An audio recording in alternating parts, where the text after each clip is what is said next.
morning, Cucumber Squad. Right, man, Hopsin alone with me. Guys, as you know, I always put the link down in the description. Go click on the link and you can watch the video for yourself on Hopsin's channel without me rambling. If you don't want to hear me rambling, if you're here for the reaction, you're here for the reaction.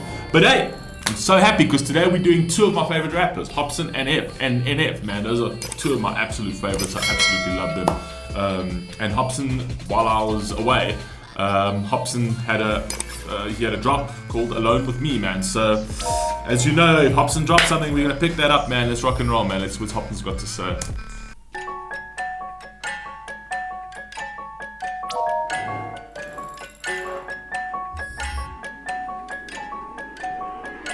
Marcus fucking Hopsin, my guy, what up? Don't mean to intervene. How are things going? Talk to me. How you living, G? Gotta say, he looks super slick in a suit, Hopsin, man. He's a good-looking boy too. Let's go, man. Hopsin, my guy, what up? Don't mean to intervene. How are things going? Talk to me. How you living, G? You look so confused right now. Do you remember me? Cause I've been with you since a teen, fucking you up mentally. I love it, dude. Staying inside your head with a rent is free.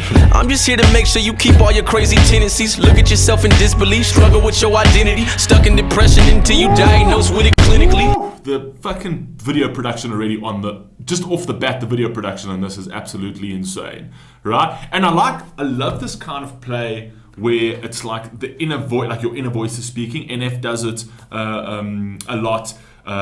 Easy Mill does it a lot.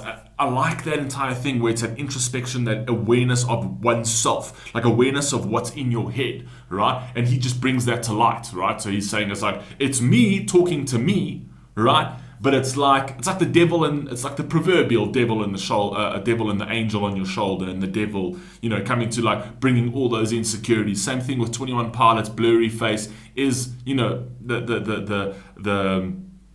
his insecurities. It's crazy. I love that kind of thing, and that's what's Hopsin doing. That I've been with you since you were a teen, you know, making sure that you're keeping up with all your destructive tendencies, you know, that kind of vibe. So also he said that, you know, I live in your head rent free while you struggle with your identity. It's very, very cool. I like the fact that he's playing on, you know, all those demons in his mind. Very cool. Yourself in disbelief, struggle with your identity, stuck in depression until you diagnosed with it clinically. How's your love life? It's still a trifling mess. Nigga, you 35, you haven't found a wifey yet?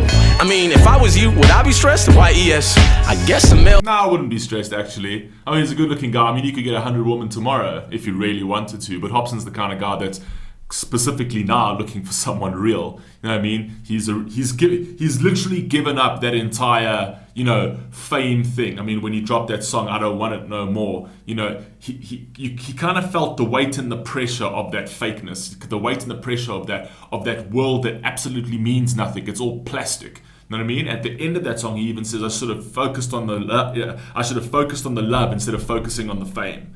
You know what I mean? And that's the thing that he's focusing on now. So if it's going to take him a bit of time to find someone real, because he can find anybody today, 100 women would be falling at his feet, right? But that would kind of be like sort of like trophy, sort of put on a pedestal type wives. He doesn't want that. He wants real now. You haven't found a wifey yet?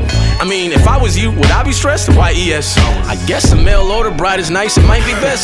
So how did you manage to get rich yet be so empty? Constantly stuck in a deep old frenzy. Maybe your ego ain't eco-friendly. Bro, you got a life that we don't. How did you manage to be so rich yet be so empty? Again, obviously playing it back into his song, you know, where he said I should have focused on the love instead of focusing on the fame, right?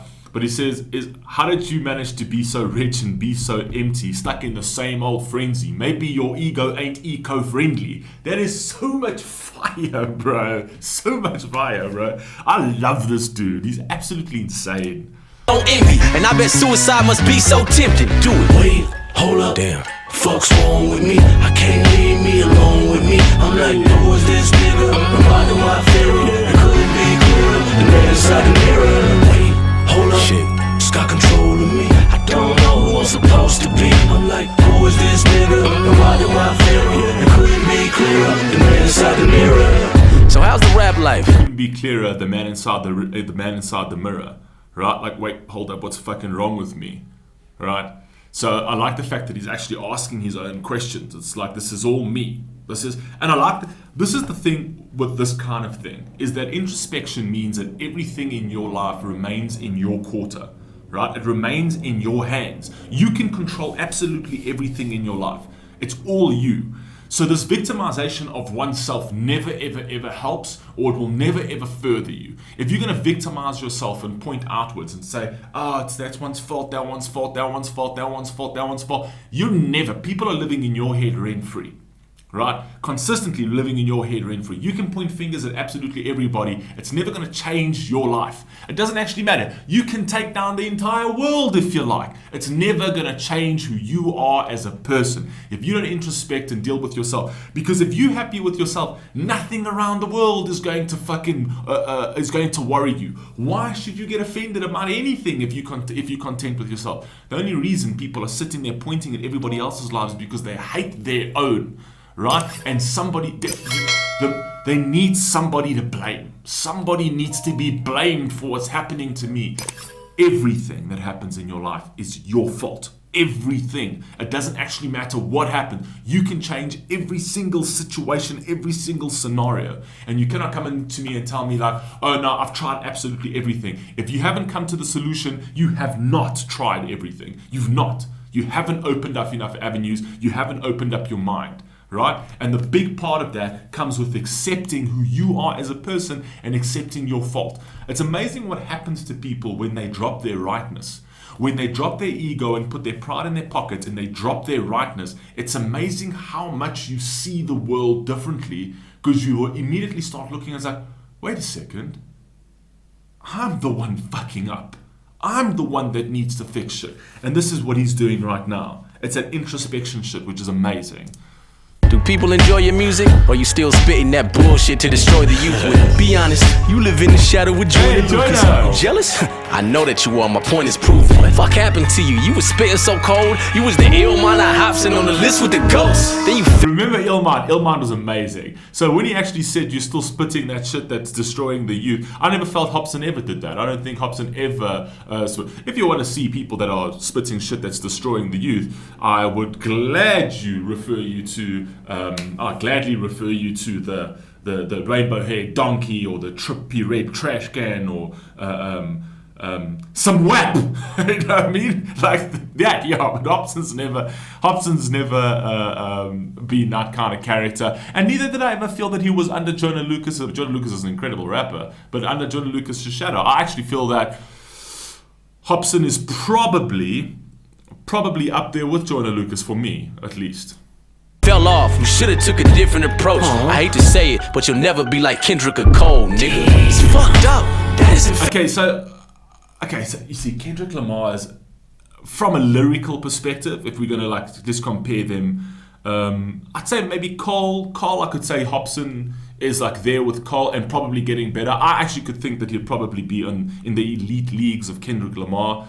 But Kendrick Lamar is sort of in the stratosphere with Eminem, if you ask me, and Andre 3000 and Biggie. You know what I mean? So those are the kind of guys, like lyricists, like when you're doing lyrical breakdowns and you're actually seeing the schematics, like the schemes, not schematics, the actual schemes, you tend to realize, holy shit, Kendrick Lamar's clever. You know what I mean? That kind of thing. So is Hopsin on that level yet? I don't think so yet. I think he's more of a storyteller rapper. But I think he's as talented as Kendrick Lamar. I just think he's taken a different route, a different avenue. In terms of articulation, in terms of how well he articulates stuff, man, this guy is fucking the elite of the elite, man. You can listen to you. It doesn't matter how fast he spits, what type of cadence, what type of flow. You can hear Hopsin's every syllable, every single letter. It's just so perfectly clear. He's amazing.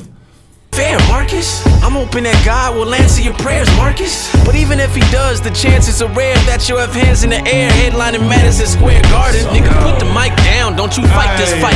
Cause you the corny rapper only weird white kids like. So every time the blogs post you, the comments gon' roast you. I would rather be dead than be caught living in your Hopsin on his little 8 Mile road over there. Let's go, man. Every time the blogs post you, the comments gon' roast you. I would rather be dead than be caught living in your shoes. Wait, hold up, I'm tripping. Folks wrong with me, I can't leave me alone with me. I'm like, who is this nigga? Reminded why I feel it couldn't be clearer. The man inside the mirror. Wait, very important what he said there. Who's this person and why do I fear him? Why are you fearing yourself? And when I talk about fear, we talk about fear with regards to depression and anxiety. That is sort of a construct of one fearing themselves, fearing who they are as people. Because if you're not content with who you are as a person, you kind of fear yourself, right? Which kind of means that you're divided against yourself, which means that it's very, very destructive, right? Because you're ripping yourself apart from the inside. So it's very important to sort of stay introspection. I keep saying that introspection is a huge part of self-development. It's a huge part of being aware of where you come from, where you are, and where you're going. Using the past as a guidepost as opposed to a hitching post so that you can see the clear road. And I've said this 1,000 times before, if you hitch in the past, if you hitch there with all of your luggage and you say, well, I feel comfortable there. And it's very easy to feel comfortable in the past in terms of everything that's happened to you in the past. But all of a sudden your future gets very blurred. Your future opens up and it becomes very clear when you use your past as a guidepost, saying, yeah, I see, this is what happened, this is what I was. Forgive yourself, accept yourself, and move forward. And when you do things like that, you tend to see your pathway lights up all the time. So it's very important what he said over there. I'm supposed to be. I'm like, who is this nigga? Why do I feel it? It couldn't be clearer. The man inside the mirror. Alright, I got an idea. I'll tell you how it works. It's gonna sound a little outrageous, but hear me out first. Turn your phone off for 2 weeks and start an outburst of worried family members, which leads to a local town search. But when they find you, you dead inside of your crib with a letter that says goodbye to your kid. But you don't get to see. That's like plotting his own suicide. I must say the production value on this is absolutely through the roof. It's absolutely incredible. Him anyway, cause your ex is wildin' and shit. So when this little head, it's like you already died. It's a trip. While you reside in heaven or hell, whichever side that it is, your baby mom's. Think about it, these are all his thoughts, man. His thoughts were actually that. It doesn't actually matter. So if you do die and leave a note, it doesn't matter because your own son thinks you're dead in his own head anyway. That's mad, man. To regret the shit she never tried to get fixed. If you're alive, chances are she'll never try to repent. I'm just trying to show you ways to exercise your revenge. All you want is love, right? Well, you gon' have to get some balls. Shoot your fucking brains out until they splat against the walls. I mean, it has to hit the blogs and all your fans. That part over there reminds me of The Mask with Jim Carrey. Balls. Shoot your fucking brains out until they splat against the walls. I mean, it has to hit the blogs and all your fans to get involved. And you'll be missed cause people don't know what they have until it's lost. Hug your dad and kiss your mom before this transition is done into the new life. Your current one is trash, it isn't fun. Yeah, everybody got problems and we all fighting this big war, but your problems are different. You got nothing to live for. Hold up. Oh no. Fuck's wrong. Wow, this video quality is absolutely insane. This shit's fire, man. Oh my god, the video, the track, everything. Me, I can't leave me alone with me. I'm like, who is this nigga? Why do I fear it? It couldn't be clearer. The man inside the mirror. Wait. Hold up, please stop. It's got control of me. I don't know who I'm supposed to be. I'm like, who is this nigga? And why do I fear it? It couldn't be clearer. The man inside the mirror. What I'm thinking, what you're thinking is not the important thing. We are alive right now. That is the important thing. It is important that you focus on this fundamental sense of aliveness within you. And then it is very important that you focus on this fundamental aliveness that is within you. Right? That is what I say all the time. I use the lifeboat analogy consistently. I've said it in a couple of videos before, right? Where take your lifeboat, right? It may be hard at times, but take your lifeboat because what's in you, the purpose in you is super, super important because your purpose is not just for yourself, it's for the world. You may not feel or seem that you ever have a purpose in this world, but you just waking up in the morning and smiling at somebody provides a purpose. It's a ripple effect. It's throwing a rock in the water and it's a ripple effect. Could you think that something this small, like a little pebble thrown into a lake, can have such a ripple across an entire lake? It's a ripple effect. It's small gestures in humanity, small gestures in our human life, right, is what connects us as people in positive energy spaces. So I like what he said. Then you will see there is a natural distance between you and your thought process. Once you create a little space between you and your mind, between you and your body, this is the end of suffering. Don't identify any thought as negative because it's just a thought. Very important. I like what he said there. I love talking about this type of stuff. But don't identify of any thought as negative. Now, the way I see it is that, let me give you a little task. I want you to think, if I'm going to mix if I'm going to put a glass of water, right? And then I'm going to say, okay, now I want you to put Coke in that water, right? And then the Coke needs to stay pure Coke and the water needs to stay pure water. There's no ways that you can actually mix it and have the best of both worlds. It's impossible. And that's pretty much how your mind works, right? When you think of a negative thought, it is impossible to think of a positive thought at the same time. So it's very important what occupies your mind. If your mind is consistently occupied by negative thoughts, if it's consistently negative, and you plug in a positive thought, it gets muddied. It's like that glass of water, right? It's neither pure water and neither pure Coke. Your life becomes muddied. Your vision becomes muddied. Everything seems grey. Nothing is ever pure because you can't mix the two. You need to get rid of the one in order to house the other, right? So a negative space in your mind cannot possibly house positive space in your mind. You need to clear the one. Think of a negative thought and a positive thought at the same time. Right now, I want you to think of a traumatic time in your life and a positive time in your life at the exact same time. Do it. You can't do it. You can't. You'll think of the negative thought, and then when you think of the positive thought, the negative thought goes out your mind. Because a positive thought occupies the entirety of your mind, and the negative thought occupies the entirety of the mind at that exact same time.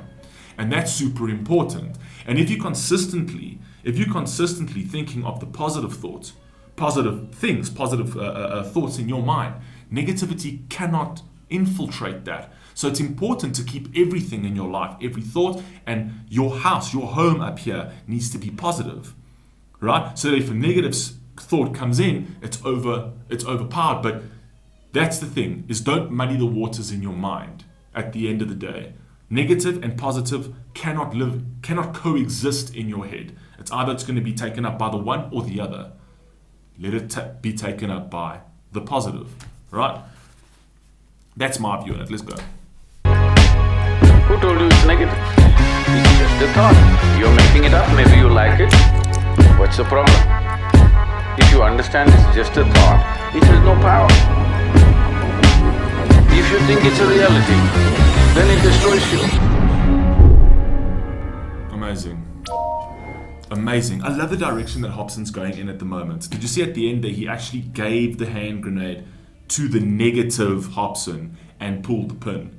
He's got the power. He himself has got the power to destroy those negative thoughts. He's got the power to destroy those dark demons in his mind. It's all him, right? You consistently holding onto that grenade, right?